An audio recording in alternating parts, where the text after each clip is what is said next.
Friends, जब भी बात की जाती है बड़े ऑर्गेनाइजेशंस की, मल्टीनेशनल कंपनीज़ की, कॉर्पोरेट ऑफिसेज़ की, तो वहाँ एक चीज़ सामने आती है वो काम करने के दौरान, वो होती है स्ट्रेच करने के लेकर और ओवरटाइम करने को लेकर। ये समझना ज़रूरी होता है कि क्यों हमें स्ट्रेच की ज़रूरत पड़ती है और ओवरटाइम क्यों करना पड़ता है। अगर कुछ टिप्स को और कुछ स्किल्स को आप फॉलो करोगे, तो मैं एक चीज़ की एश्योरिटी आपको देता हूँ कि ना तो आपको स्ट्रेच करने की ज़रूरत पड़ेगी और ना ही आपको ओवरटाइम करने की ज़रूरत पड़ी। ध्यान देने वाली बात ये है, जब भी आपको कोई प्रोसेस में आप काम करते हैं, कोई अगर आपको काम दिया जाता है तो उसकी प्रॉपर अगर प्लानिंग नहीं होती है, उसकी वजह से काम जब पूरा टाइम पर नहीं हो पाता है तो आपको स्ट्रेच करने के लिए कहा जाता है, आपको ओवरटाइम करने के लिए कहा जाता है। एक छोटी-सी चीज़ है जिसको आप अगर अपनाएँगे तो डेफ़िनिटली स्ट्रेच और ओवरटाइम आपको एंटायर लाइफ़ कभी नहीं करना पड़ेगा। प्रॉब्लम ये होती है जब भी आपको काम डिस्ट्रीब्यूट किया जाता है, उसकी आप प्रॉपर प्लानिंग कीजिए।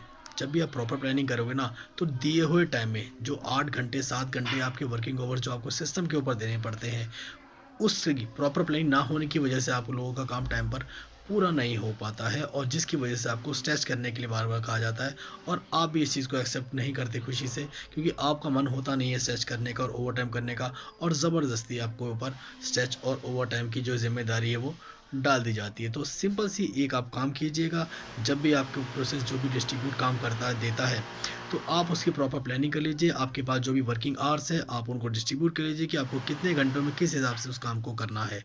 जब तक आपकी प्लानिंग नहीं होगी, आपको काम को किस तरह से करना है, ये काम कंटिन्यूअसली और हर बार इसी तरह से आपका पेंडिंग वे में चलता रहेगा। देखो दोस्तों, स्ट्रेच जब आप करते हो ना, तो कोई इसमें आप ज़्यादा काम कर नहीं पाते हो, ना ही ओवरटाइम में आप ज़्यादा काम कर पाते हो।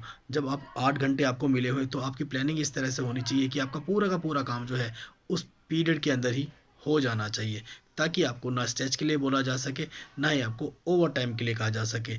जो वर्किंग ओवरलोड का आता है, जब आप कंटिन्यूअसली वे में काम करते हैं, एक काम को 6 महीने, साल भर से लगातार कर रहे हैं और उसके बाद भी अगर आप स्ट्रेच कर रहे हो, तो इसका मतलब ये है कि जो भी काम आपको दिया जा रहा है, उसको आप प्रॉपर टाइम में पूरा नहीं कर पा रहे हो। इसलिए स्ट्रेच की और ओवरटाइम की ज़रूरत आपको पड़ रही है। अगर आप ये बातों को फ़ॉलो करोगे, तो कभी भी आपको ना तो स्ट्रेच करने की ज़रूरत पड़ेगी और ना ही ओवरटाइम करने के लिए कोई आपको बोलेगा। तो अपने काम की प्रॉपर प्लानिंग करो। जब भी आपको काम दिया जाता है, एक स्ट्रैटेजी के साथ आप उस काम को अपनाइए।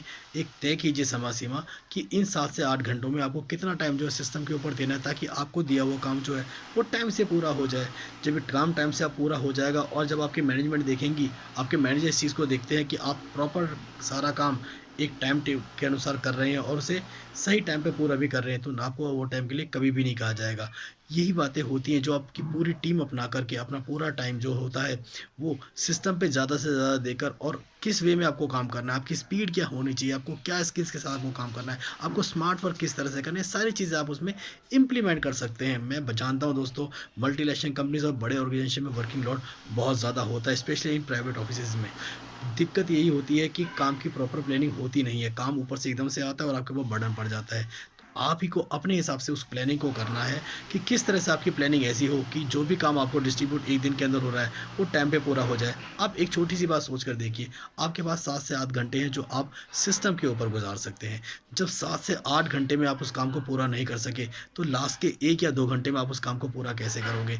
ये काम कभी पूरा नहीं होगा, क्योंकि आपको अपने लिए प्रॉपर प्लानिंग करनी ही पड़ेगी और ये एंटायर लाइफ आपको बहुत हेल्प करने वाली है। तो जब भी आपको कोई टारगेट्स दिया जाता है, डेली का आपको रूटीन दिया जाता है कि इतना काम आपको करके देना है, तो शुरू करने से पहले एक बेसिक सी छोटी सी प्लानिंग इसके लिए कर लें कि आपको दिए हुए टाइम में किस तरह से इस काम को पूरा करना है। और जब इस काम की हैबिट आप अपने रोज़ाना का कामों में लेकर आएँगे, तो आपका हर टारगेट्स टाइम से पहले पूरा होगा। टारगेट्स को देख के हमेशा मुस्कुराइए और अपने आप को ये बता दीजिए कि मैं इस टारगेट को बहुत टाइम से पूरा करने वाला हूँ। एक भरोसा आपको खुद को देना पड़ेगा काम शुरू करने से पहले।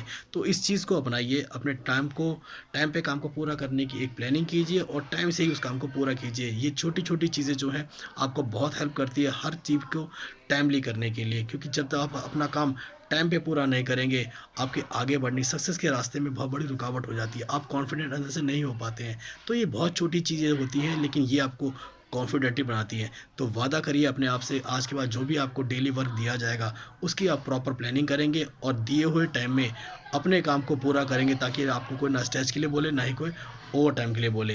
तो थैंक यू सो मच।